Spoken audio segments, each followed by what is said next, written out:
This video is on lesson 2.4, which is on the cross product.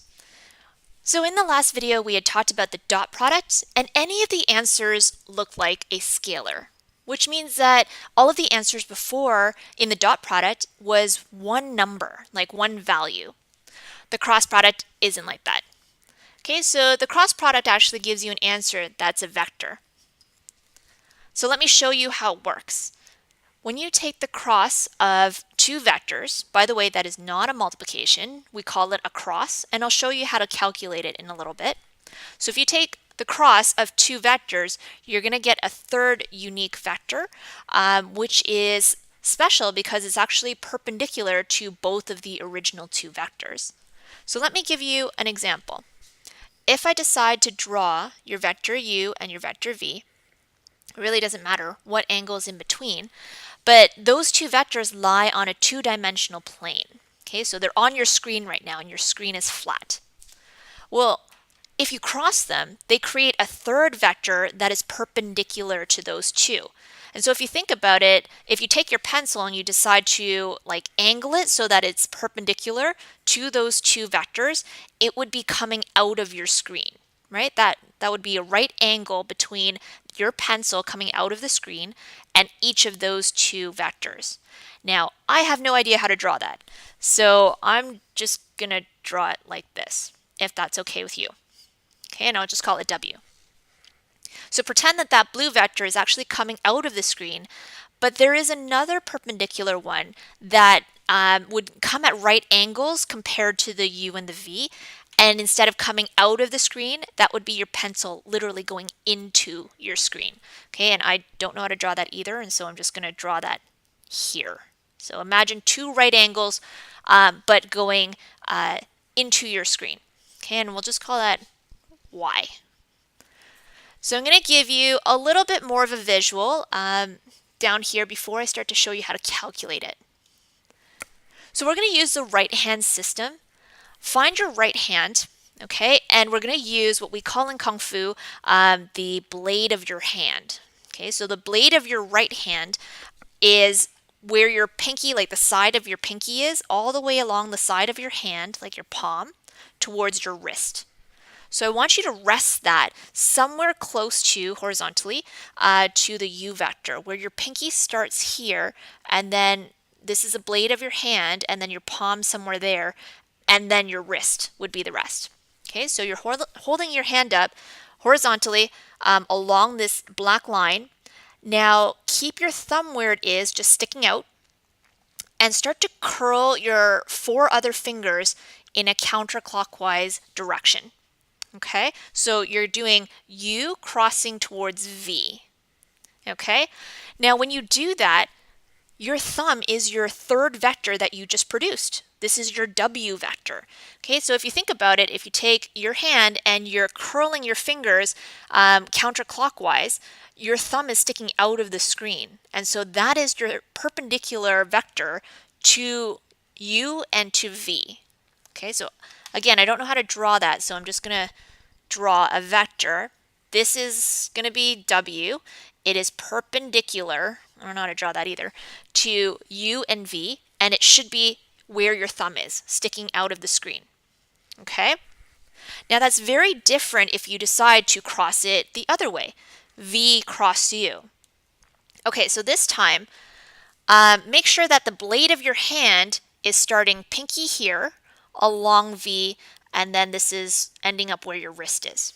Okay, so put your hand along that line near your screen and start to curl your fingers while keeping your thumb out. Okay, so aren't you curling your fingers this way? That's not really what I want. So when I say V cross U, I actually mean going from V towards U. So using your right hand, how do you get your fingers to curl that way? Well, what you do is take your hand away from the screen, flip your hand upside down so that the palm is facing the ground, and stick your thumb into the screen or towards the screen. Okay? So notice that the blade of your hand is still running along the same vector. Okay? But now when you curl those four fingers and not your thumb, they do curl this way. Okay? So where is that perpendicular vector? Well, that is your thumb. And where's it going? into the screen. Okay, so I'm just going to draw it this way, and I'm going to call it y. So that is also perpendicular to each of your two black vectors. It's going to go into the screen, and if you notice, and you can actually visualize, w, which is a blue vector on the left, and green, which is a y, which is a green vector on your right-hand side, those are going in opposite directions. One is coming out of the screen, one is going into the screen. Okay, and so that's why order is very important. U cross V is going to give you a completely different answer than V cross U. Okay, I shouldn't say completely different. It is the opposite different. I guess that could be considered completely different. Okay, all right, moving on. Let's tie in the dot product now. Okay, so if W is my cross product, which is my new vector, it's technically perpendicular to each of the original vectors, which means that if I take the dot product using your W to each of the original vectors, they should give you a scalar amount of 0. Remember before we were talking about in the last video where if you take the dot product of two vectors and they're perpendicular, you get an answer of 0. Okay, so that still works. And if you take the other guy, which is the opposite, like negative w, that's your y vector, still perpendicular to each one, those are also going to give you 0 for your dot product. Okay, so I just wanted to mention that, but you're like, when is she going to talk about how to calculate the cross product? Right now, this is a formula right here. Memorize. Okay, it is up to you. It's not going to be given to you. If you have two vectors, and oh, I didn't even mention this. I mean, obviously, if things are sticking out of the screen and into the screen, you're talking about 3 dimensions. Okay, so the cross product only deals with 3 dimensions, which I mentioned above somewhere. Okay, so you have your x, y, and z components, x, y, and z, and when we cross them, we should get an x, y, and z. And so you're going to take your b and your f, multiply them together, okay, and you're going to subtract your c and e multiplied together. This entire part right here, what color can I use? This entire part right here is going to give you the x value of your new vector. So that could be either vector w or vector y. All right, then you're going to take your CD minus your FA, so multiply those two components and subtract them. That's going to give you your y. Then take the third, and that'll give you, I said y again. Why did I say y again? I don't know. Maybe I just really like y's. Okay, and z. All right, where did this come from? Well, I think that's why they call it the cross product. So let me show you. Let's say that you have two vectors. You have vector v and vector u. I put them both in blue and green.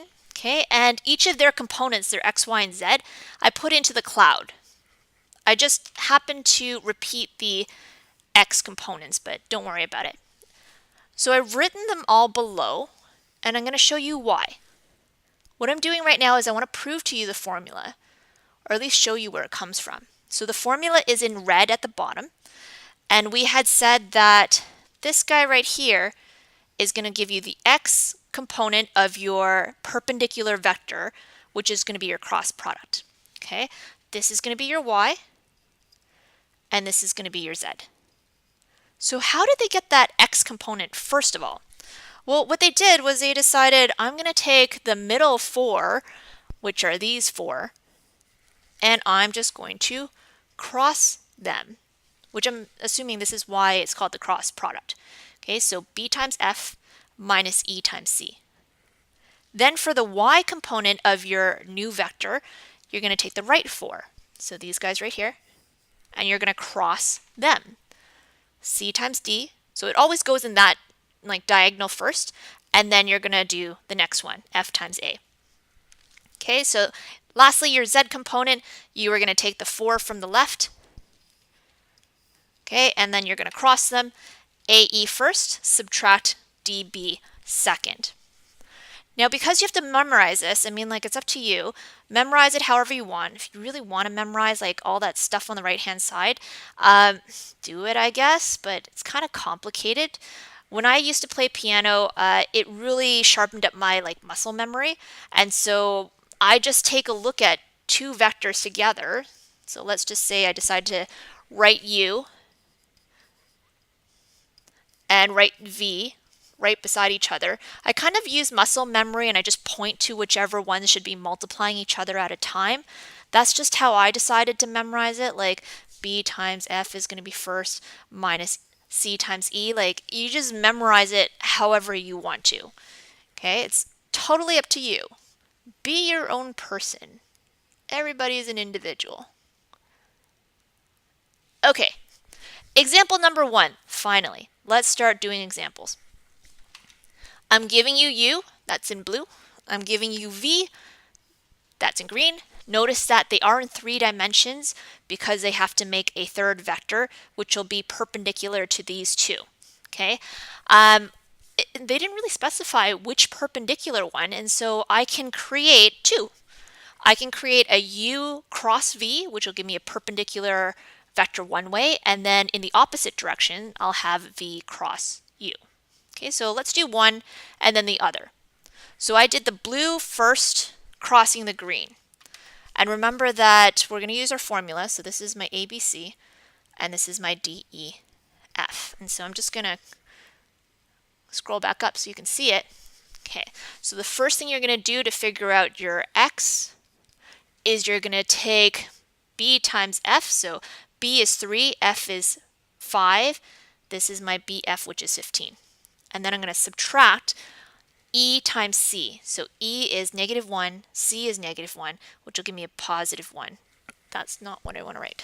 I want to write E times C. Okay, so this is going to be my Y, which is your CD. So -1 times 0 minus FA, which is 5 times 4. That's going to give me 20. Okay, and then you kind of get it. Like all I'm doing is I'm following the formula. D and B. This is going to give me my Z. Okay. All right. Once I simplify, I have my final answer, which is a vector. You can totally leave your answer like that. Or if you really feel like it, you can simplify. Like if the numbers look a little bit too big, you can be like, oh, they look like they can all be divided by 2. So let's just reduce everything, take a 2 out from everything, and say, okay, that's a 7. That's going to be a -10, and that's going to be a -2. Okay, so that would be completely simplified. I can't really go any farther, and now my numbers look nice and small. Okay, now going into V cross U, let's see if we get the same answer, but we already know we won't. Okay, so we're going to take green crossing the blue. Now this is my ABC, and this is my DEF. Okay, same formula. BF is -1 times -1 gives me a +1, minus EC, which is 5 times 3, 15, and you guys get the rest. So this is CD minus FA, and this is my AE minus my BD, or DB, it really doesn't matter. Okay, and I get my answer below. Okay, so again, I can decide if I want to, just to simplify it a bit, looks like I can pull out a 2, and I get -7 from the -14. I get a 10 from the 20, and a 2 from the 4. What I do really want you to notice, first of all, they're not the same. Okay, so the answers are obviously not the same. We knew that was going to happen, but instead of me telling you, I really wanted to show you. Do you notice that the 7 is opposite of this? The 10 is opposite of this one. The 2 is opposite of this one.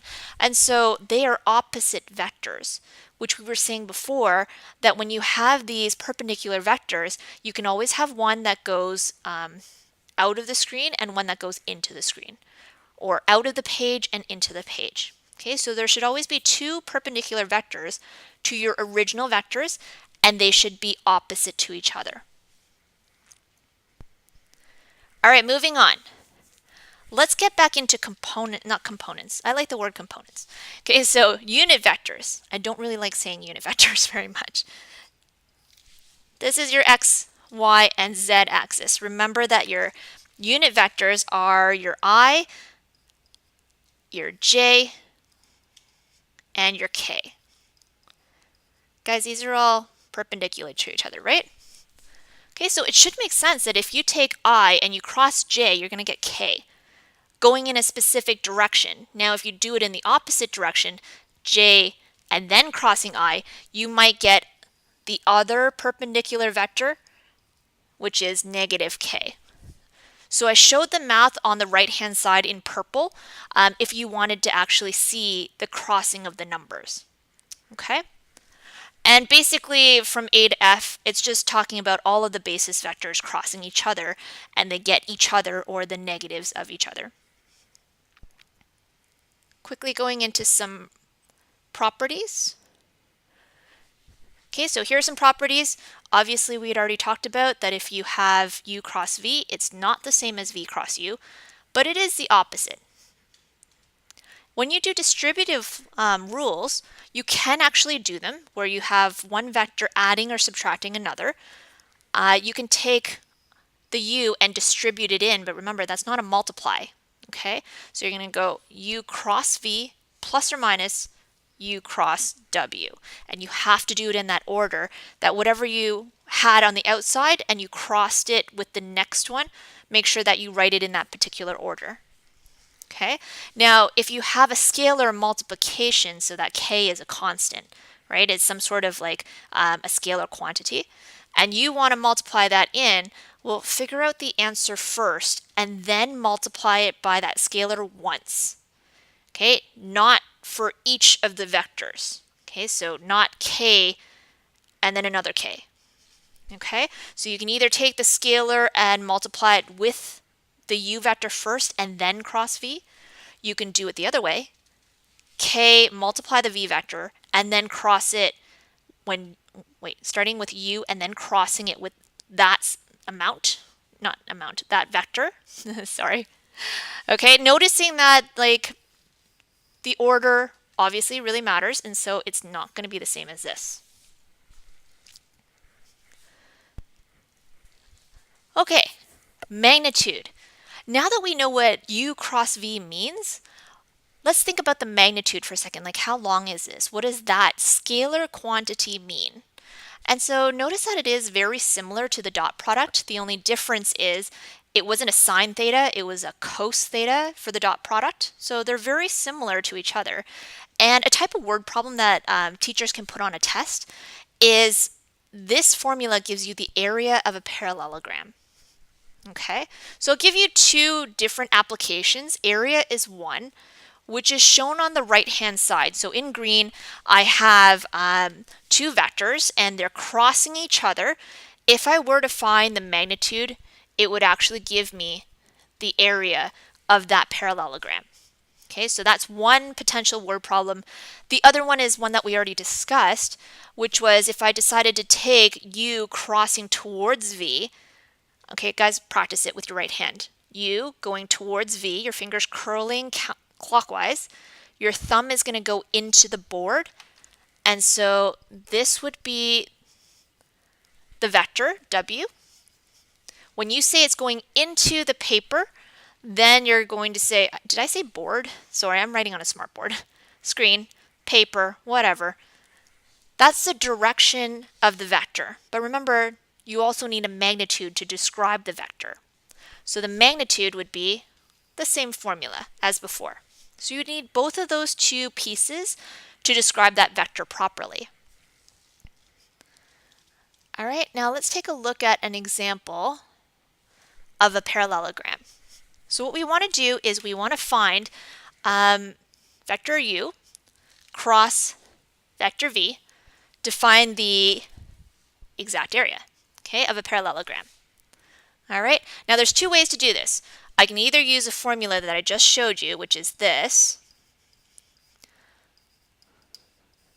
right? Or I can use the front of that. It depends on what they gave you in the question. So notice that they didn't give you a theta anywhere in the question. That's probably not the part that I'd want to use. Okay, I'm going to use this because all it needs are vectors. And I was given two vectors. So what I'm going to do is I'm going to cross them. Okay, so I got the blue cross the green. And I'm not going to write the formula again. You guys can check my work. So I got my final vector. That is my perpendicular cross product. Now, notice that they have the absolute value symbols, which means that I need to find the magnitude. That's not the answer. Like, how do you say, oh, my area for a parallelogram is -10, 8, and -7? Like, everybody's going to be like, what are you talking about?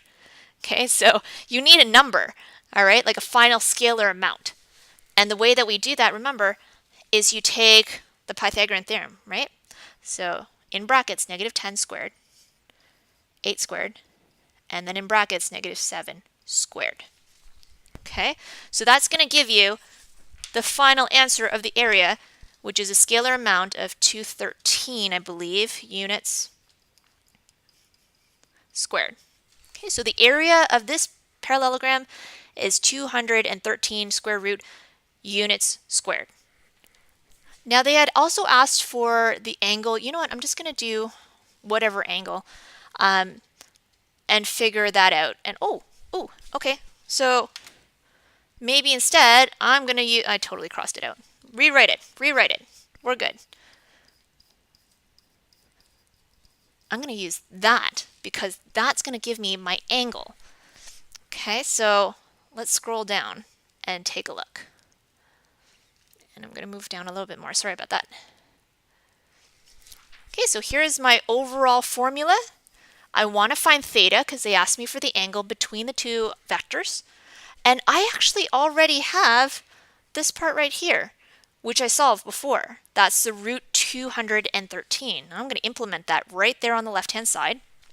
What I didn't have and what I needed to solve for was the magnitude of u. That's why I reminded us of what u was, and then also the magnitude of v. And so we just do the Pythagorean theorem of each of these vectors to get the magnitudes. Okay, so I'm going to solve the rest. Simplified the blue and got root 21. Simplified the green, root 17, and these are all multiplications, right? So I'm going to divide them out, 21 and 17. Those will go away. Do the same thing to the other side, 21 and 17. And so, blah, blah, blah, blah, blah. Your final answer is going to be, I think I got about 50.57 degrees. All right, lengthy video, I know, but cross product is no joke. Okay, the very last part that I'm going to talk to you about is a triple scalar product, triple vector product, and then I'm going to give you an example. Okay, so let's use, not that, pretty colors. Okay, so let's take a look at a scalar, triple scalar product. If I take the cross product, my answer should be a vector, right? I mean, that's what we've been doing this entire video. If we dot it with another vector, because this is a vector, right? So if you take a vector dot another vector, you can do that. You're going to get, I mean, that's just a dot product. You're going to get a scalar amount. So that exists. You can do it that way. But if you try to do it a different way, where instead you do u cross and then you cross the result of the v vector dotted with the w vector, this is a vector. Sorry, that says vector. And then cross this guy right here, dot product gives you a scalar. So if you think about a vector, you can't really cross a scalar because a scalar is a single number, right? And so this doesn't really make sense, okay? It does not exist. All right, so a triple scalar product is talking about this scenario. Now a triple vector product is when you try to do the cross product of three vectors. So if you have something like this, this will give you a vector. You cross it with another vector, right? Sorry, that's not v vector. I'm just using a short form. Well, you can take a vector cross another vector. You're just going to get a third vector, right? And then if you take this vector plus this vector, we can definitely do that. That's going to give me a third vector. Okay, so those are called triple vector products.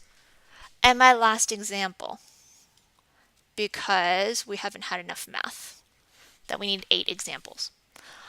Is the following true? So this is a proof. Is U cross V times W equal to U cross and then the answer of V cross W first?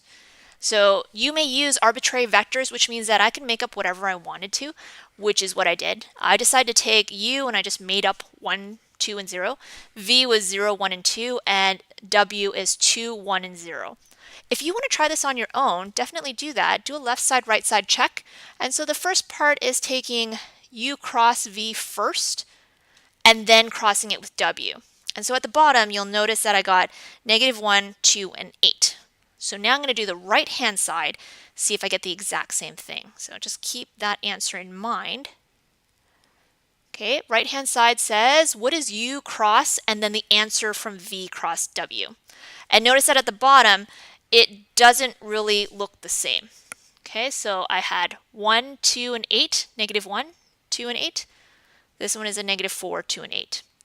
Okay, so I would say, nope, not true. Left side and right side don't work out. They're not equal to each other, and therefore U cross V then cross W is not the same as V cross W and then being crossed by U. Okay, so that was a cross product. We're almost at the end of this unit. We have applications of dot product and cross product, and then that's it. And then we get into our very last unit of vectors.